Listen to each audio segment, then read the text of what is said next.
Scribe Hall was more than half full.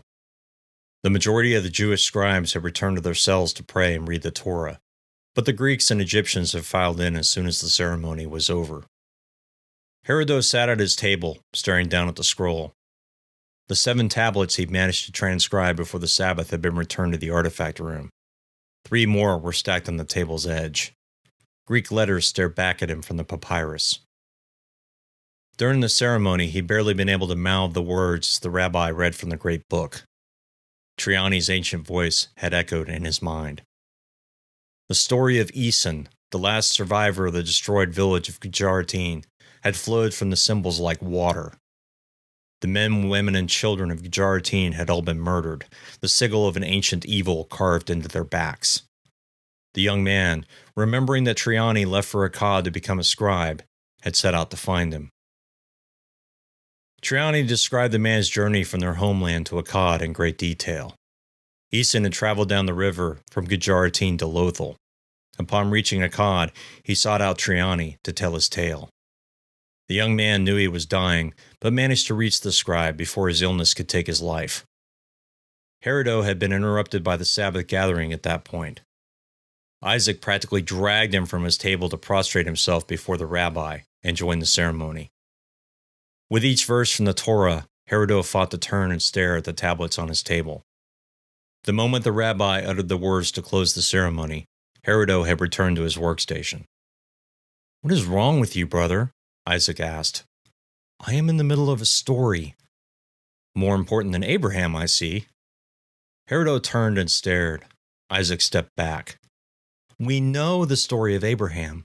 I don't yet know all there is to know about Gujaratine." Isaac rolled his eyes. "Triani again. Herodotus, if it were possible, I believe you would return to Akkad and marry the man. When I'm finished transcribing all the tablets, I'll make sure you read the scrolls. Then we'll see what you think." "I am going back to my cell. This is the Sabbath, Herodotus. You should not be here." Herodotus smiled. "I think Yahweh will forgive me." That was hours ago. 3 more tablets down. As Herodotus translated each symbol into Greek, he finally began to understand what Triani had run from. The great scribe had worshipped words, history, and fact. Gujaratine had been a simple village of bead-making, fishing, hunting, and art. But what seemed to have offended Triani was the village's continued patronage of keepers, a sect of storytellers that passed down their vocation through the ages. The keepers were charged with remembering a legend, and often recited it during Moon's Feast and other ceremonies. Even as a young man, Triani believed they were useless jesters who the village clothed, fed, and sheltered. He held on to those beliefs until he met Æson. According to Æson, the village had been found and destroyed to keep the legend from spreading beyond Gujaratine. Triani agreed with this assessment upon discovering his brother had been murdered in Lothal days before the village was destroyed. "My brother sealed their fate in one of his drunken ramblings, and for that, Æson and I were all that remained of our kin." It was then that Triani told the legend of the beast that once terrorized Gujaratine, demanding a sacrifice every so many seasons. The beast had ultimately been defeated by a young man named Rashim. According to Triani, Æson hadn't believed in the tale until his induction into the Keeper sect and witnessing Gujaratine's destruction. In the set of tablets Herodotus read, Triani had yet to tell Æson's version of the tale, but the somewhat terse version of the legend was enough to send shivers down his spine. What struck him the most, however, was when he came across the same word he'd seen in Philus's account. Garaaga. The phonetics for the word were the same in Greek as in Akkadian. When he translated the symbols, a cold chill had racked his body. Garaaga. Since drawing the Greek for it, he sat staring at the scroll, rereading the passage over and over again. Triani wrote his account over 2,000 years ago. Philus, almost 300. Coincidence? Had the Macedonian been able to read Akkadian and found Triani's writing? Was Garaaga a legend known in that part of the world? And if so, why hadn't Herodotus come across it in other translations? "It is time for dinner," a humorless voice said. Herodotus looked up. Akakios stood before the table. His mouth didn't smile, but his eyes glittered. I'm sorry, sir. Time got away from me. Are you finished with those? Akakios said, his long finger pointing to the tablets. Herodos shook his head. Yes, well, all but the last one. I see. Then what have you been doing the last while? Every time I looked at you, you were staring off into space or at the scroll. Sir, have you ever heard of something called Garaaga or Gujarati? Akakios licked his lips and smiled. Garaaga? Yes, I've come across that word in 2 different historical accounts. Can't say I've ever heard of it. Herodos shrugged. He picked up the 3 tablets and yawned. I am hungry, he said. Then let us go eat. I assume the others of your kind will take their meals in their cells? Yes. Then you should come eat with me and tell me about what your beloved Tupsoro has had to say. Herodos smiled. That will take longer than a mere dinner, teacher. Then let us make it last a while.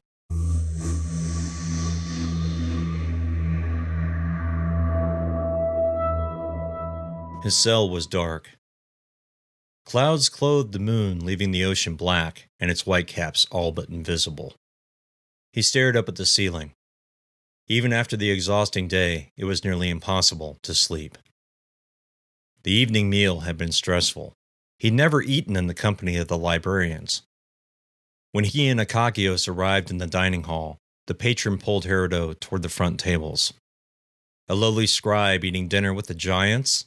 And a Jew to boot? Herodos' skin crawled at first. Akakios smiled at him. All know you. You are respected more than you imagine. Come. As they approached the table, many of the artisans nodded to Akakios. The head translator smiled in return. They found a place near the edge of the table. Akakios gestured to Herodos to sit opposite. This way we can talk, he said. Evening meals were usually as raucous as the morning and midday meals, but the hall was much quieter than usual. Is there something I don't know about? Akakios poured wine into a clay cup and pushed it across to Herodos. Only that the war rages on. Ptolemy has claimed a victory in the eastern city. Most of the Jews live in the eastern section. Herodos' voice shook. Not to worry, Akakios said, nodding. Ptolemy has no grief with your people. He only hates the Romans. Herodos sipped at his cup. No, sir, you misunderstand. I'm not concerned about them hurting the people. I'm more worried about the homes and shops being destroyed. And the synagogue. Yes, and the synagogue. Akakios drank. His eyes glittered as he uttered a sigh. The wine is particularly good tonight. Herodos said nothing. There are also statues in that area, my young friend. They are prized almost as much as your temple, and, might I say, much older. Yes. But still, that is not why they are so quiet. Then, the fighting has moved much closer to us. Caesar's centurions are spread too thin, and the library is no longer guarded as well as before. Akakios held up a hand to catch the eye of a servant. Herodos turned and watched the Egyptian boy head toward the kitchen. We shall have to be careful, especially at night. Is that why you came to the hall? Akakios nodded. I'm afraid we need to curtail your nightly Akkadian studies, at least for the time being. Has Cleopas made that pronouncement? Yes, a voice said as a hand patted his shoulder. Herodos sat straight up. His cup jiggled on the table. Blood-red wine spilled over its edge. My apologies, the old man said. I didn't mean to frighten you. Cleopas, Akakios said. The old man bowed and then turned to Herodos. Do you mind if I sit? I am famished. Herodos tried to speak, but only managed to cough. He turned toward Akakios, face flushed. We would be delighted. Cleopas pulled up his toga and sat next to Herodos. Have you hailed a servant? Akakios nodded. Wine? Please. Herodos reached for an empty cup and filled it with wine. He passed it to the old man. Thank you, scribe, Cleopas sipped. So yes, I have mandated a curfew for the library. All members are to be in the dormitory by sunset. But I have Much to do, yes, I know, we all do, Herodo. But we can't have you wandering around during the night. He's right, Akakios said. If the centurions aren't guarding us, no one is. Have you sent word to Ptolemy? Cleopas nodded. I am waiting to hear back from him. I expressed our concern that the library might become a casualty should either army choose to bring the battle here. The servant appeared with a large tray and set plates of broiled fish and unleavened bread on the table. Swine? The old librarian asked in Egyptian. The boy nodded and made his way back to the kitchen. Akakios glared at Cleopas. Cleopas raised his eyebrows and then shook his head. He turned to Herodo. My apologies, I mean no offense. None taken, Herodo whispered. Cleopas stared down at his plate for a moment. I've seen better catches. Perhaps if Ptolemy's ships weren't so close to shore, the fishermen would venture further. Perhaps, Cleopas agreed. He reached for a piece of bread and placed bits of the meat inside it. Akakios and Herodo followed suit. They were silent for a moment. Be careful of that one, Archelon's dusty words echoed in his mind. He is his own creature. So, my boy, Cleopas said between bites, did you get the scroll? Yes, sir. Thank you. Scroll? Yes, Akakios. I gave Herodo a bit of a present. You told me he'd been working on Akkadian tablets. I thought he might be interested in the account of Phyllis. Akakios blinked. Phyllis? Herodo nodded. Old legend, Herodo said as he swallowed. Phyllis was a very important soldier in Alexander's army. He told the story of his friend Nerital and his harrowing journey through the Indus. Ah, fairy tales, I'm certain. Cleopas laughed. Yes, tales of large pig-like animals, strange snakes, and creatures from myth. Surely Nerital was insane. Did Phyllis believe them? Herodo shrugged. I would say he did, or believed at least enough of it to warrant its record. Triani spoke of the village of Gujaratine. It would have been about... Triani? Yes, sir, Herodo said as he turned to Cleopas. Triani is the scribe whose tablets I have been translating. Oh, continue. Triani's home village in the Indus is described as being 4 to 5 days' walk from Lothal, up the river. Ah, Cleopas said. About the same distance Nerital described. Indeed. Wait, Akakios said. This village, this Gujaratine, does this have to do with what you asked earlier? Herodo nodded. Yes, patron. Triani's Gujaratine bears some resemblance to that described in Nerital's mad ramblings. And how did Triani describe his birthplace? Through the eyes of sentiment. He left it for Akkad, for knowledge and love of writing, but it appears that upon hearing of his destruction, he thought it important for it to live on in the annals. Heresy, Akakios grinned. Surely the Akkadians took him to task for that. Doubtful, Cleopas said. If he was a worshipper of Nineveh rather than of Marduk, then any such writings would be protected. And considered worship, Herodo added. Nineveh blessed all writings and those who performed the craft. What about this other word you asked about? Garaaga? Garaaga, patron. Cleopas turned to Herodo, eyes wide. You didn't find mention of that in Triani's writing, did you? Yes, sir. The old librarian smacked his fist into the table. Fantastic! You've discovered a link! Many civilizations have come and gone between Akkad and Alexander's misadventures in the Indus, but a legend like that, to find it in both accounts? Truly amazing!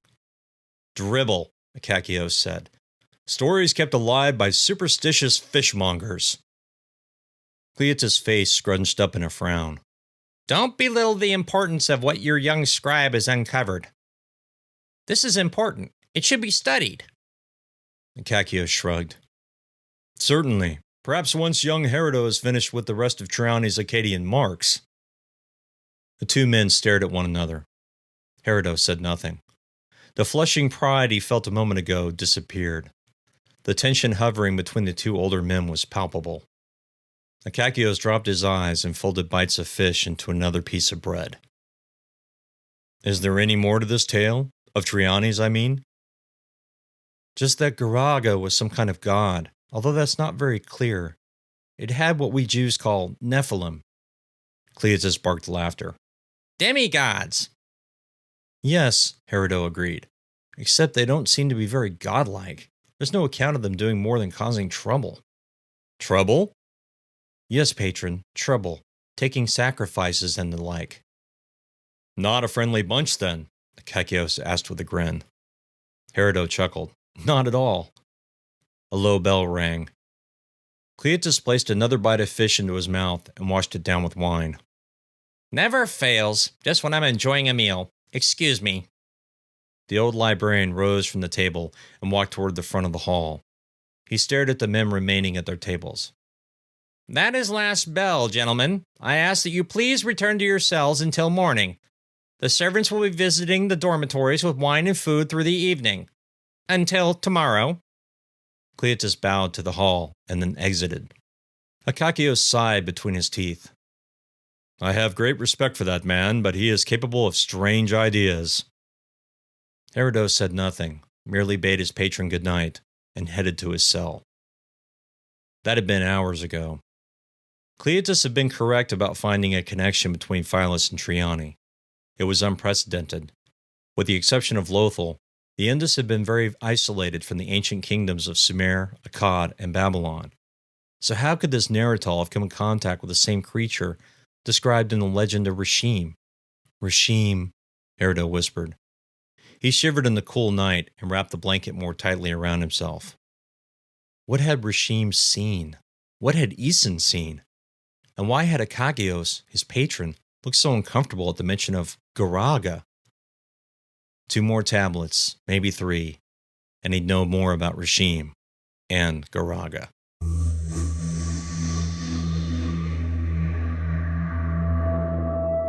Someone was shaking him. Go away, Herodo muttered. Wake up! Herodo's eyes flipped open, and he stared into Isaac's face. The room was still dark. He turned his head and stared at the orange glow through the window. It's not even dawn yet, Isaac. Go away! Herodo, get up. Something's happened. What? The fight is a mere street away. Herodo sat up and almost knocked his head into Isaac's. Has Cleopas called for an assembly? No, but get dressed. The guards are calling us to defend the library. Herodo blinked. With what? Books? Scrolls? Tablets? Someone started a fire on the other street. It's spreading. They fear it might touch us. He rose from the bed. Isaac turned away as he put on his tunic. Where are we to assemble? Main hall! Hurry! Herodo pulled on his sandals as Isaac disappeared from the room. Somewhat awake, he could hear the sounds of swords clashing in the distance and the screams of dying men. He ran out of his cell, his feet slapping against the stone floor. The main hall was well lit with torches and crowded with sweating, terrified scholars. Ptolemy's forces have advanced, a familiar voice boomed over the crowd. Caesar's men are fighting for every street, now attempting to hold the palace. Herodo stood on his toes and saw Akakios standing on a crate near the heavy wooden doors to the library's east entrance. We must prepare for fire. Head to the kitchen. Grab every pot you can find and bring it back here. We'll fill from the fountain. For a tense moment, no one in the crowd moved. Akakios took in a huge breath of air. Go! He screamed. The crowd dispersed. The din of sandals and bare feet smashing against stone was deafening. Herodo was jostled and then fell as bodies moved past him, over him, and stepped on his chest. He cried out but could barely hear himself as the panicked men headed off toward the kitchen and dining hall. A foot slammed into his head, and Herodo's world went black.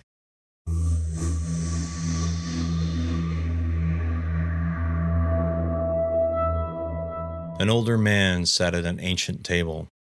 He wiped sweat from his brow. Caked mud clung to his forehead.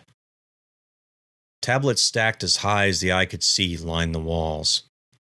The old man was bent over a fresh tablet, his stylus etching the soft clay. His lips moved as he scratched. Akkad, Herodo thought. I'm in Akkad. The old man continued scratching. Crimson bled from the tablet, but the old man continued his work. Rivulets streamed over the sides of the clay square and soon covered the table. Herodo wanted to scream, but he had no voice. The liquid sloshed over the side of the table across from the scribe. Herodo watched as the liquid bubbled and slid along the floor. It was making a shape. An arm of blood slowly spiraled into infinity, its broad end curling into a hook. The old scribe paid no attention. His stylus continued etching into the soaked clay. From the bloody spiral, a blurry shadow rose. Its shape was impossible to define. Arms, legs, a misshapen head would be visible for an instant before returning to amorphous chaos. The scribe looked up. He saw the shape and grinned. "You can't stop words," he croaked. "Word is Nabu. Word is all there is." Tendrils of bloody smoke slowly reached for the old man. The scribe returned to his work, his hand moving furiously across the tablet. When the smoke reached him, its molten fingers of air wrapped around his neck. The old man gurgled and raised his free hand to his throat. The hand holding his stylus continued etching. A blade of smoke appeared and sliced off his writing hand. Blood streamed from the wound. The old man's severed hand continued writing words. The world shook as the shape growled. "Garaaga."